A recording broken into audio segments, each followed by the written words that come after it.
And I have my friend Paulina, who's down in Brazil, and she WhatsApped me yesterday, I think it was, about some ideas for a topic that is quite an intriguing and juicy topic for all people on the spiritual journey. So, welcome, Paulina. Thank you for coming on. Thank you, David. Hi, everyone. I'm so happy to be here to talk about this deep topic, and I can't wait to hear you sharing about it. Yeah, Thank you. beautiful. Well, maybe we can start with just I think you were visiting your family, so you're really practicing the course, linking in with Jesus, praying and listening and following the guidance. And it sounds like you had maybe a visit to your biological family, and maybe that combined with just the curiosity in your mind was coming up in regard to this topic. So maybe you can share a little context. Yeah, sure. Uh, yeah, I spent some time at the monastery, like in devotional stay, and was really, really deep and beautiful. And when I came back to Brazil, I started to notice like this reflection from my family. Uh, yeah, about this. And I started to watch my mind and really pay attention to these reflections because I felt my mom, like my biological mom, like wanted to be closer, and my sister and my father. And I was like, what's going on? Like, really, I want to know Jesus, like what this truly means. And then I started to pray and really talk to Jesus because I wanted, like, I wanted truth. Like, I don't want to play any role like sister or daughter, but I don't want to exclude them. And how do I do this? Like, because I know that it's not like the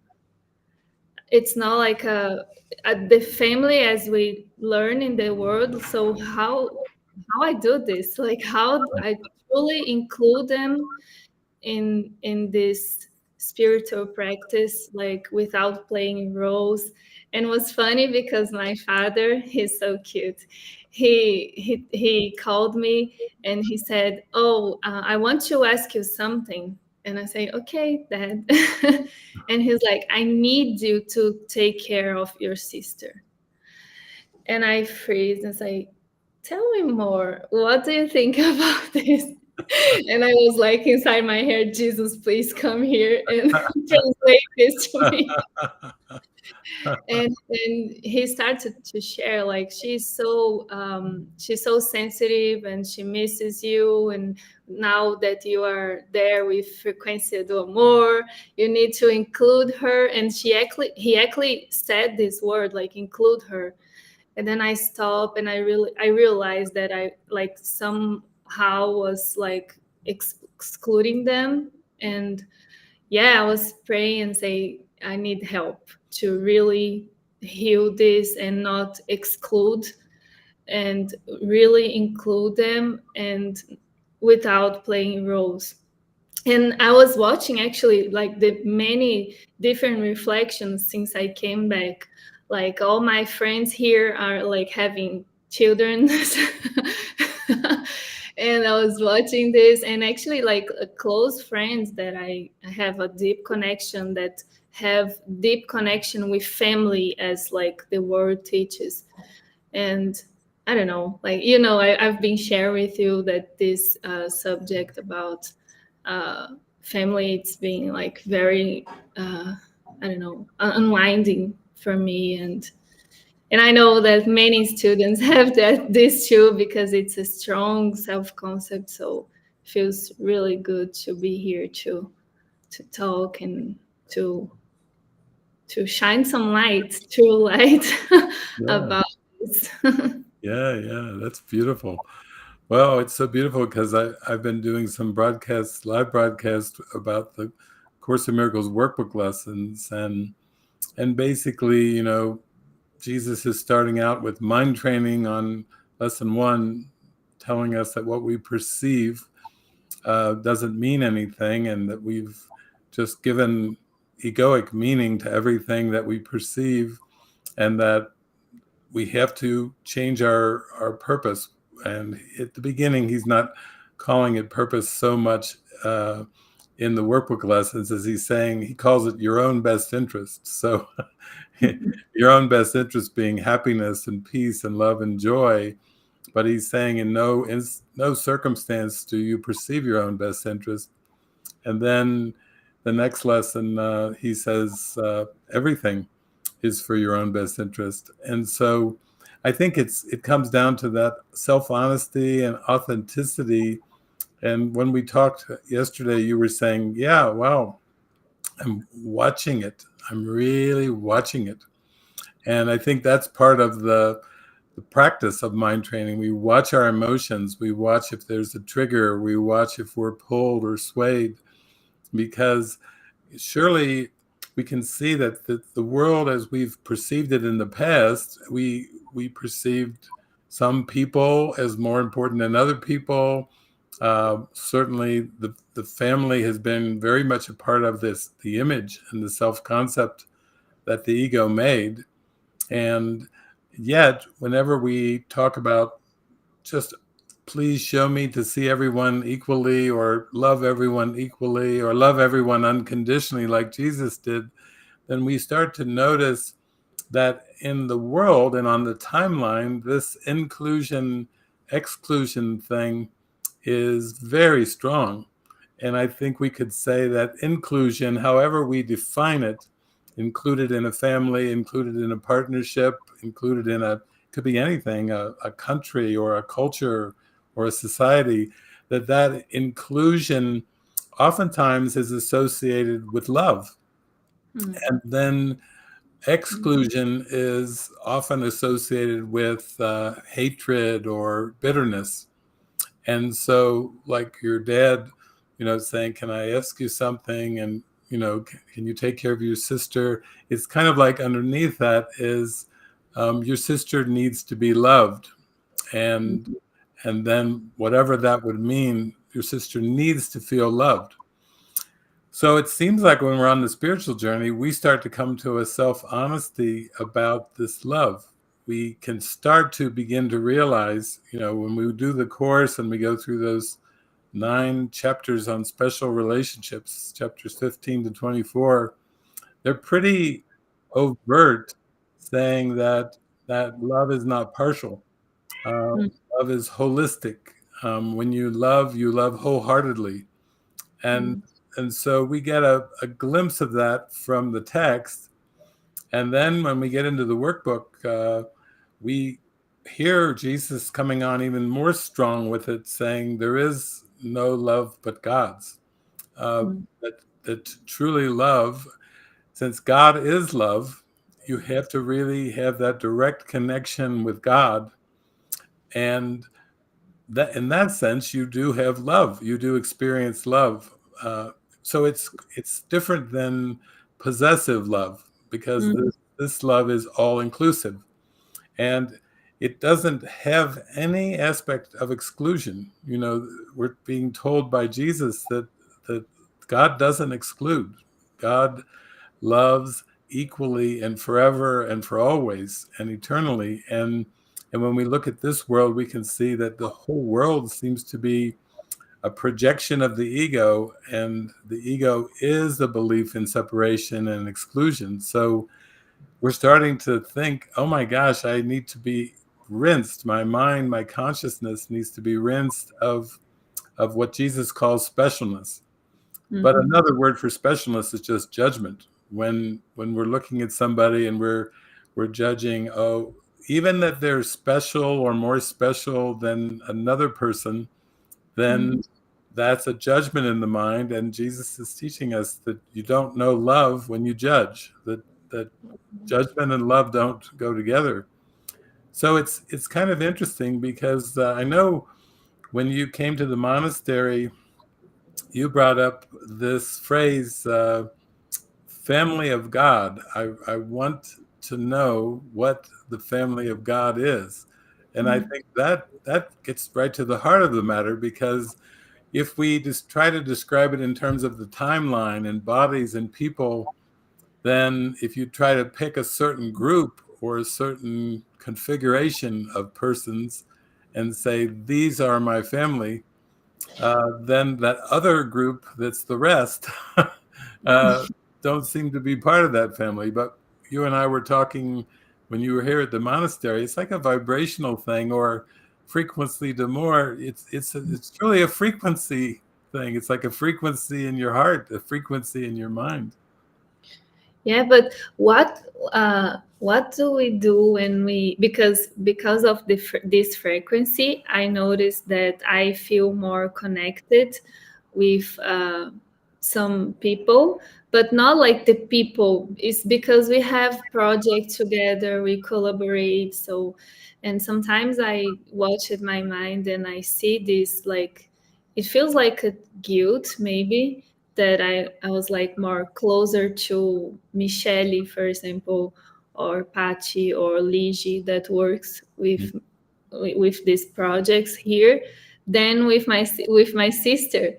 And I watch in my mind, is like it feels that I'm excluding her, but it's not. It's just like this connection for a higher purpose. And it's sometimes I see my mind a little bit confused about it. Do you know what I mean? Yeah, yeah, yeah. It's like I think it comes down to our purpose, that if we're with the Holy Spirit and we're with Jesus in our mind, then we're in our purpose, or we're in our function, or we're in smack dab in the middle of our life's calling, and there's joy. And then what Jesus wants us to do is, like, he wants us to transfer that purpose to everything and everyone. And so here we are at the beginning of the year in January, and he's using the lessons to say, let your eyes move around the room, uh, and see that hand and that leg and that tree and that light and that picture.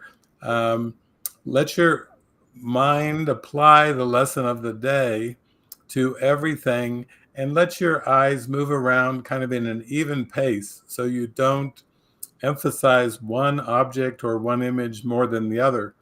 And it's part of this transfer of training, I think, to help us take this purpose, or this like this torch of forgiveness, and transfer it to everything. And admittedly, once we start to get into the flow, there's people that are sent to us. We seem to laugh more frequently. There's joy, and we would never have even predicted that we would be doing projects or things. I know you said you didn't particularly see yourself doing videos or broadcasts, and definitely not English speaking. No, That would have been the last thing ever. In fact, ever. when Gabriel said that to you, you just were like saying, "What? What do you mean I'm going to do English interviews? No, no." uh, and that's the way it goes. And so there's a synergy and a happiness and joy as we experience this shared purpose. And then still, though, when we think of certain people, like maybe when you think of your sister, you can have thoughts of like ego comparison thoughts coming in, like, wait a minute, maybe we were closer when we were younger, but maybe we don't seem to share the same interest or the same value or the same purpose. And Jesus is in our mind saying, oh, yeah, you do share the purpose that I'm giving with you, with everyone and everything. And you Mm. need to transfer it to every situation and every person that comes to mind. And that's where you release the guilt, because if there's any sense of more or less, or better or worse, or just general comparisons like, wow, I was happier with them back then, but now I'm happier with another set of people that aren't my biological family, that's where the guilt starts to come in, because it's still a comparison. And I always say that it's perception that is fragmented or cracked, and the reason that we even seem to look at through the filter at a fragmented world is because the ego has assigned separate purposes to everything and everyone. So there's one called my sister. And out of all the billions of people, this sister is given the title sister. Even though when we get into spirituality, we do tend to use sister and brother in a different way, just a more natural way. Oh, hello. Oh, here's my sister over here, or my brother here. And it's more generic. It's more all inclusive. But whenever we have one called a sister or a mother or a father or a brother or even an aunt, an uncle, a niece, a nephew, you can see that's part of this overlay of assigning meanings and this in this case titles even and roles.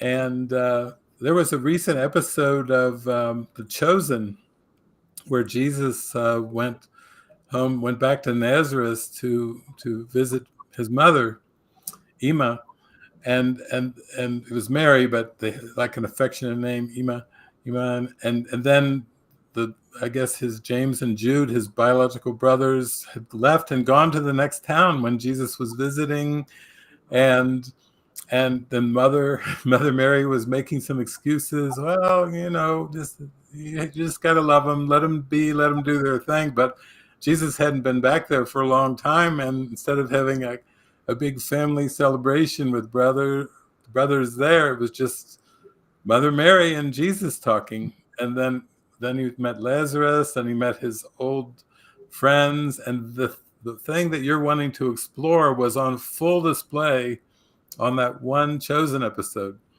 where Jesus went back, and he was still kind of friendly and open-hearted, but also he seemed kind of reflective, prayerful and reflective. Like he was watching, like you said, you're just watching your reactions, watching your emotions. Jesus was watching. So if we bring it back to terms that we can understand, what Jesus is saying, like in the setting the goals section of the text, he says, you need to have your purpose out front.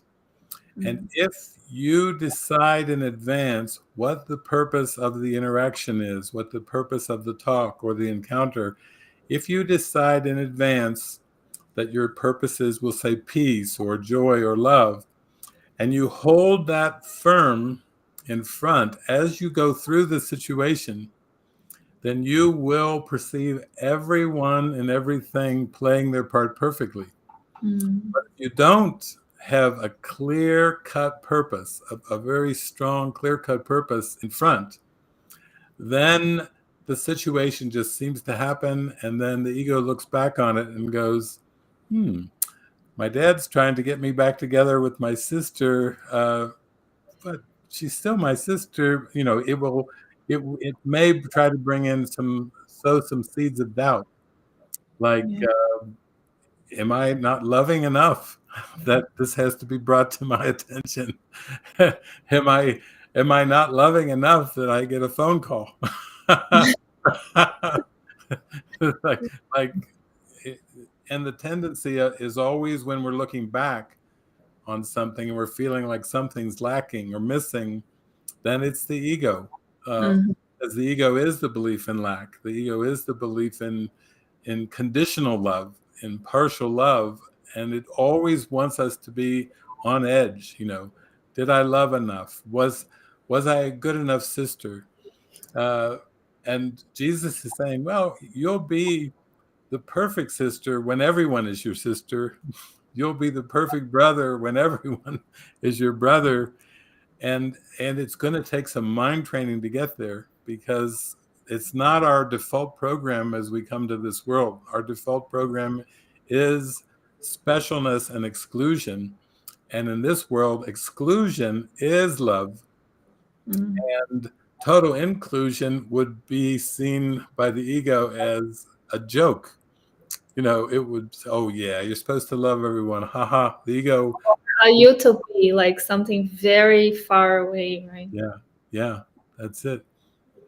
And I think it's good to remember that the ego made this world of time and space, and the ego made the false perception, the fragmented perception. And then I think the last time we met, we were talking, or I believe you were saying, I had said something in one talk where I said, fantasy is not something that's just isolated, that the whole world as we perceive it in fragmentation is fantasy. So it's not something that's just a few imagination things. It's literally what we're facing during our nighttime dreams and our daily lives, as long as we're breaking things apart, as long as we don't know our true function is forgiveness. Wow. Yeah. And I just realized that was just like another trick of the ego to keep the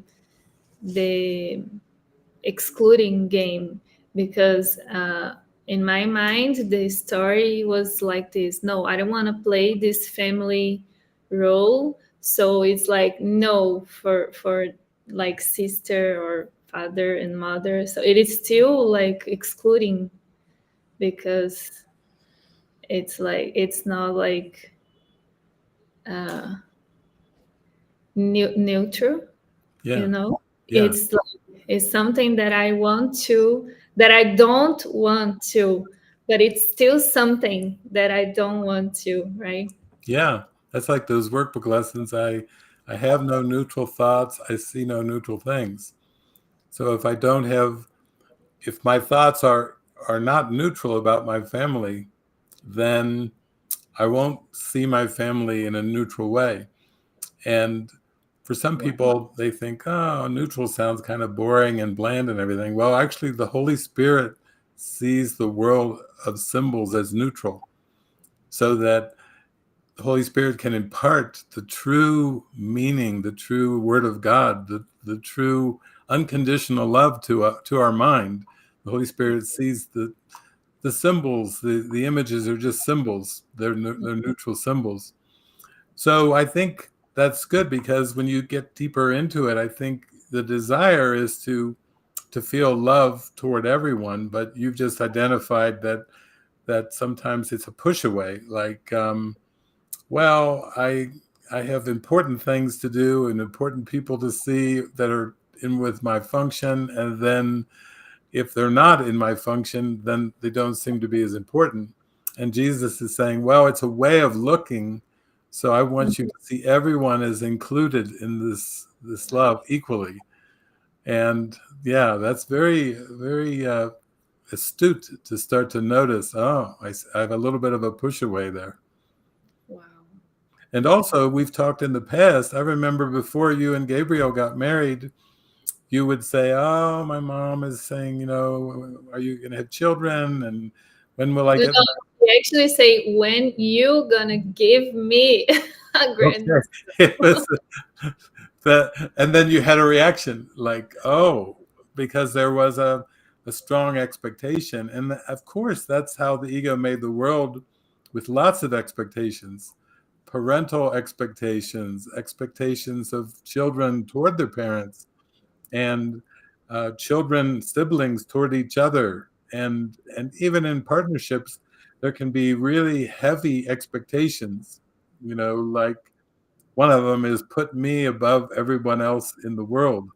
Yeah. Where you hear it kind of said as a thing on a relationship site. Every woman wants to be the only woman that they're cared for above all others. Put me above all others, and then when you get this agape love of Jesus, where he seemed to be friendly with everyone and gazing around at everyone and fully like engaged in every situation, like he's there and he's very steady, he's very stable, because he has transcended this egoic thing of lifting some people up and putting some people down.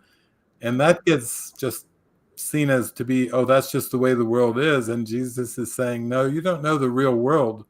You don't know the happy dream if you're playing this comparison game and lifting some up and putting others down. In this world, we call that prejudice. In this world, we call that bigotry. Mm. In this world, it's not a positive thing. No. Yet we need mind training to escape it. We can't just say, "Oh, I'll try to do better next time." We need to face what we believe right now. Yeah. Yeah. Yeah, and I'm so grateful. The first time I heard you say this, I was like, oh my God, I'm so far away from this. And now hear you again, it feels more like possible, more closer. It still needs like a lot of training and like be really vigilant, but it's really possible. And it's so, yeah. Sometimes I was asking myself, like when I met you, how does David do this? Like, I mean, he's so friendly with everyone. He never uh, uh, have a reaction. Like it doesn't matter what's going on. And now it's like, oh, it is possible. Thank you, David. Yeah, Thank you yeah, that's it. for That's showing the that's way. our purpose. And I just thank you for always being so transparent too, because I know you and Gabriel have come to visit me when I was in Mexico, and then you and Gabriel have been up here to the monastery and just openly shared. Even here at the monastery, the people that live here were like, "Oh, Paulina's here. We're so excited. We're so happy." And did you see Gabriel's eyes? Oh my gosh, it's like Jesus. It's like we have Jesus at the monastery. And you've told me for some years, well, if we had a movie of Jesus, yeah, Gabriel could play Jesus. He could play the part. And yet Exactly. when you started building you got married, started building your first house together, and then that's when it is those are the times for the mind training and the expansion, because when you come together and you're doing even a shared project, at times the ego will want to come up and just say, with this room I want it thus, and this is not negotiable. This is going to be a white kitchen, or there won't be it won't be in the house if it's not. And then, but this is what people love to hear. Like they actually are saying, like, wow, you've devoted your life to follow Jesus and to really join with Jesus in mind and live the teachings. And then in the relationships with family, with partners, with even with your coworkers and frequency to more, there's so many opportunities. It's just ripe. Every day is ripe with so many opportunities to not give in to the judgment, not give in to the wish to be special, and to be just friendly with everyone and be open-minded. That's the last characteristic of a teacher of God, just to be there and be wide-eyed and open-minded. And if somebody says they have an issue, then you just listen. Like Jesus was good at listening to the apostles. He would just listen and listen. He didn't always, we get a ding right during that. That's like a keynote.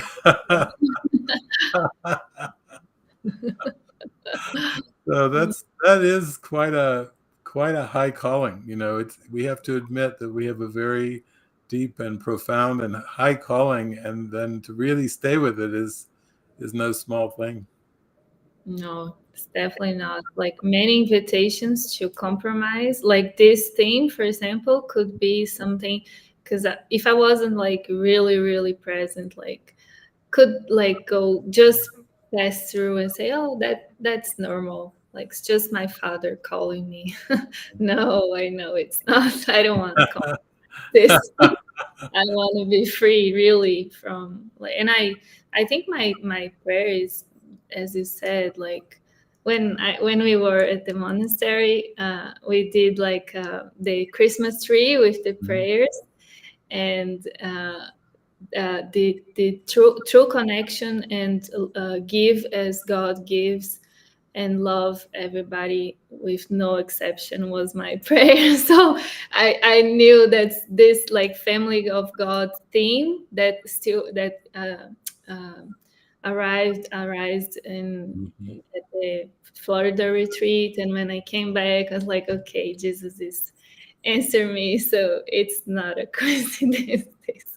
Yeah. want to hear this. Yeah, yeah. Yeah, speaking of that Florida retreat, it was great because you and Gabriel were there and Ligi was there with her husband, and none of us knew. We thought it was just a retreat over Christmas with pretty lights, the light of Christ. And then when we got there, suddenly on the first night, the theme shifted more to let's take a closer look at relationships and specifically at marriage and divorce. And so that's a pretty good example of what we're talking about, because in the world there's a big difference, to in the world definitions of things between marriage and divorce. It's kind of like the same with birth and death. Most people in most cultures, they celebrate the birth and they mourn the death. And I think, again, we could say the same thing with marriage and divorce. Most people in most cultures celebrate the marriage and they mourn the divorce. And I think this is a good example of how Jesus is saying, well, you're making distinctions in form between different concepts of form, and he's saying, I want you to celebrate and be in your right mind and Mm, not mourn and be in your wrong mind.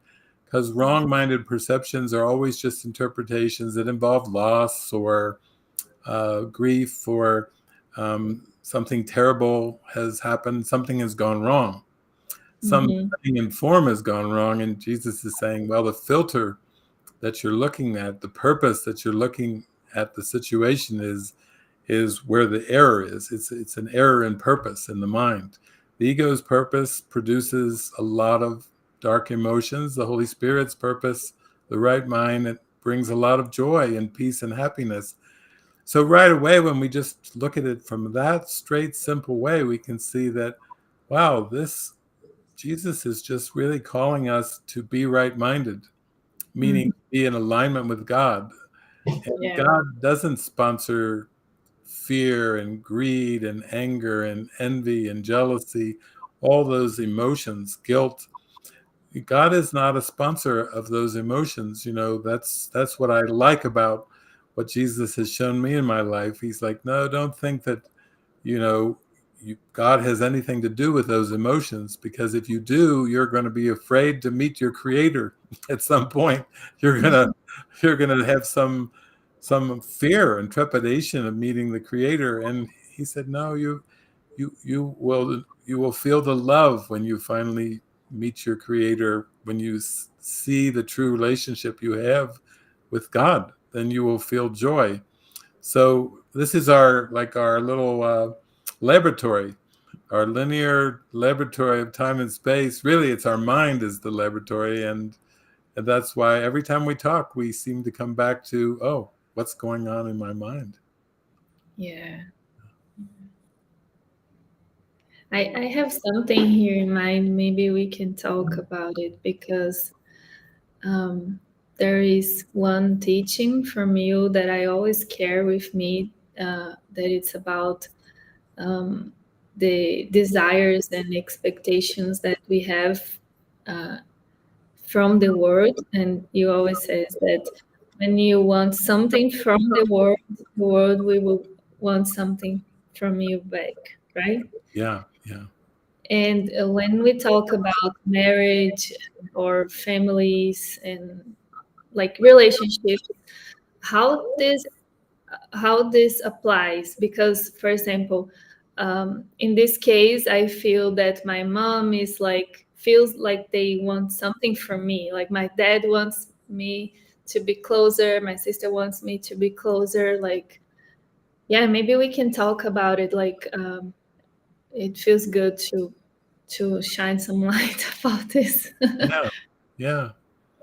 Well, we could say, I think, simply that the Holy Spirit is teaching our mind to remember how to give as God gives, and God gives eternally, fully, 100%, with no strings attached and with no reciprocity. God doesn't have any expectations. Um, and even when people read the Bible, they will read things in the Bible like, never take the Lord's name in vain or God's name in vain.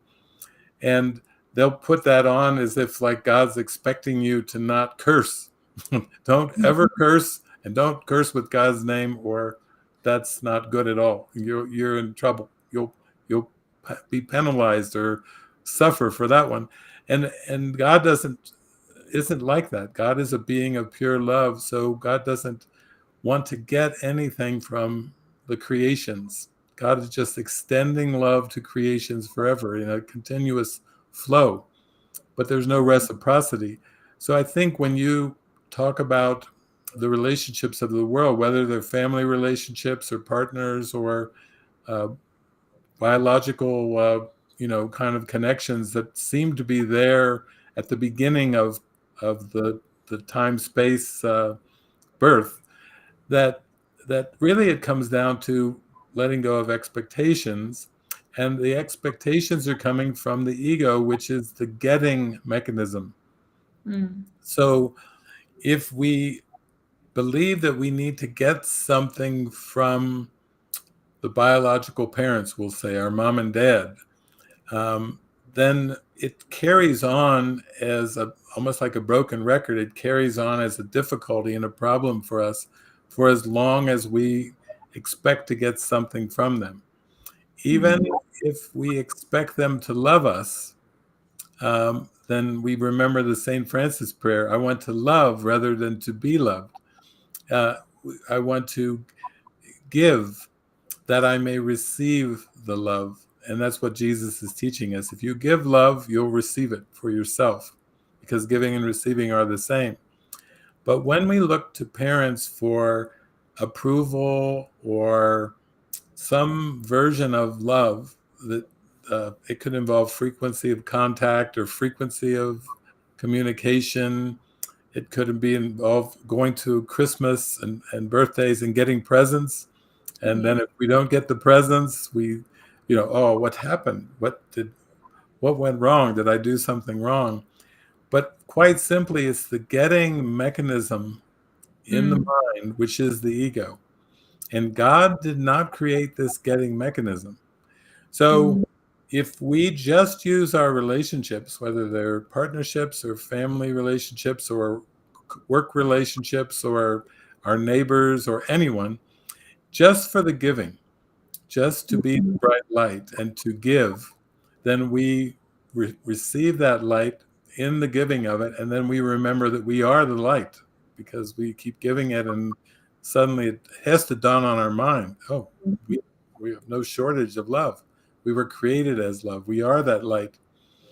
But I would say it's the getting mechanism. So it's common for children, for example, to say, well, I hope they leave me a big inheritance.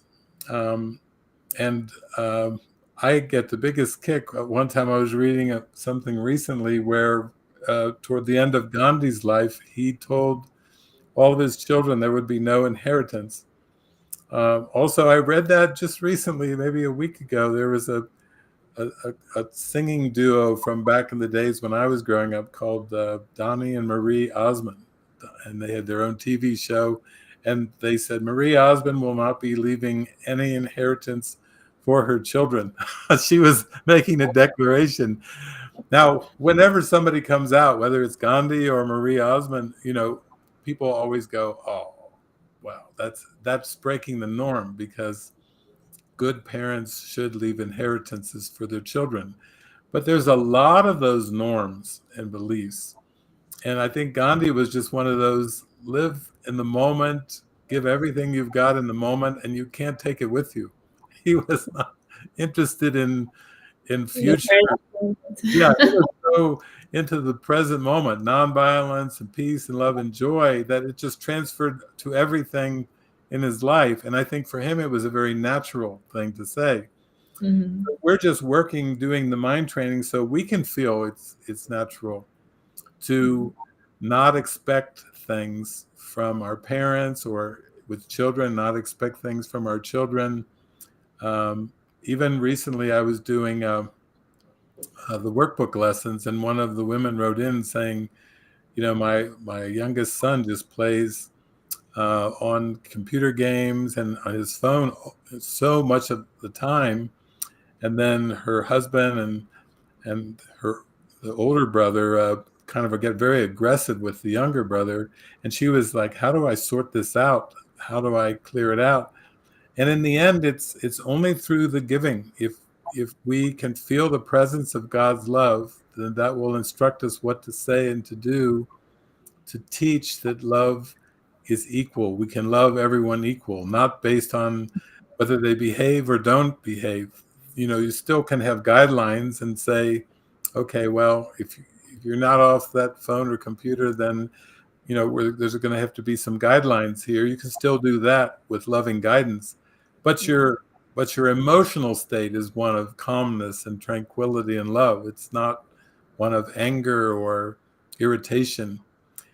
But those are the things I think when it comes down to the ones that seem to be closest to us in form, the Mhm. biological family and the partnerships and everything, that's where the temptation to get something back is strongest. And then the Mhm. farther they appear from us, like somebody who's living on the other side of the world, Vladimir Putin, it's like, what do I want from Vladimir? I send my blessings to Vladimir.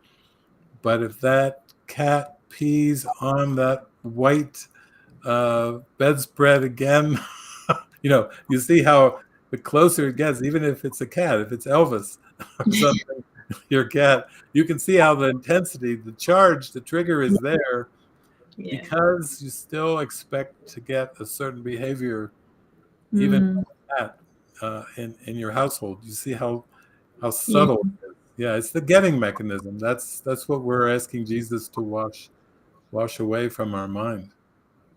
And it's really, really deep because even if I want them to not want something from me, I still want something for them. It's really tricky. Yeah, And I, wow. And sometimes I talk to Jesus about this because we live in the same city and it feels that uh, he needs me here. Like I've been praying, it's like, okay, so it feels like for some reason it's part of his plan for me to be here.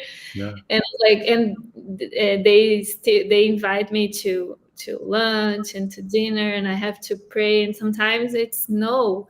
And I was like, I always remember Frances when that story when she went back to China and her mother invited her to have lunch, I think, yeah, to yeah, right, and then she prays like, "Mom, I'm sorry, like I can't."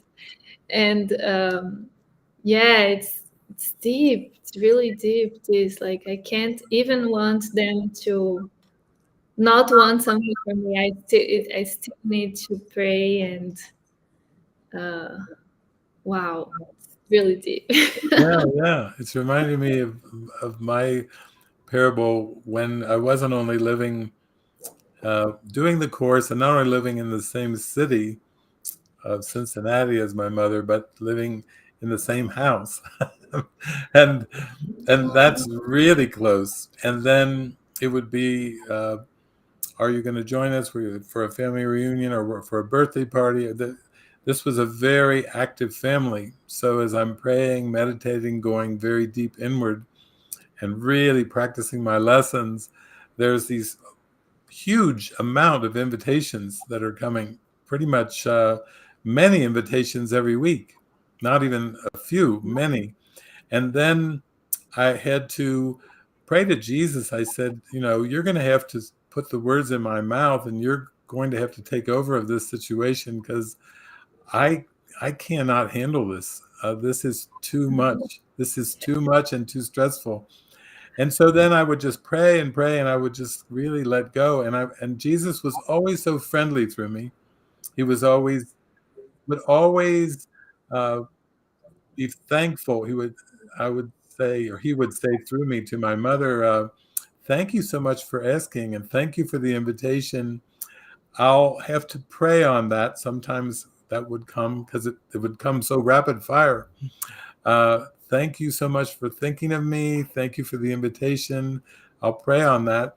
And then sometimes I prayed on it, and I'd have to say, no, I don't feel I'm supposed to go to that or this or that. And sometimes it was met with sometimes a reaction, Mm, a seeming negative reaction. But even that, I could feel Jesus was saying, I just want you to follow my guidance, and I don't want you interpreting the reactions. Don't interpret the face of your mother or the tone of her voice.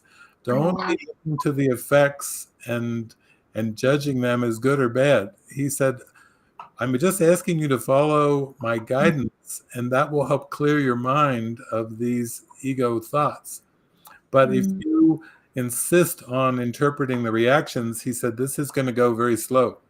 He mm, said, mm. this forgiveness is going very slow if you keep interpreting. So leave it to me to what to say and do not interpret. So that helped me. I had to really practice that a lot. Yeah, thank you. Yeah, it's really helpful because if we interpret like we got lost, like trying to understand, we just need to stay in trust and follow. Yeah, yeah.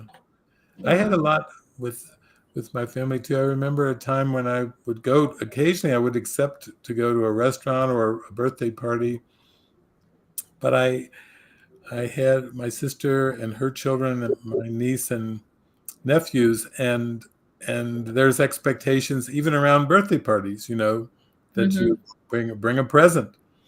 And I remember I was trusting. I'd been in university for years. I didn't have a job. I was basically practicing my course lessons and trying to do it as devoted as I could, but I really didn't have a lot of money at all to even be buying presents.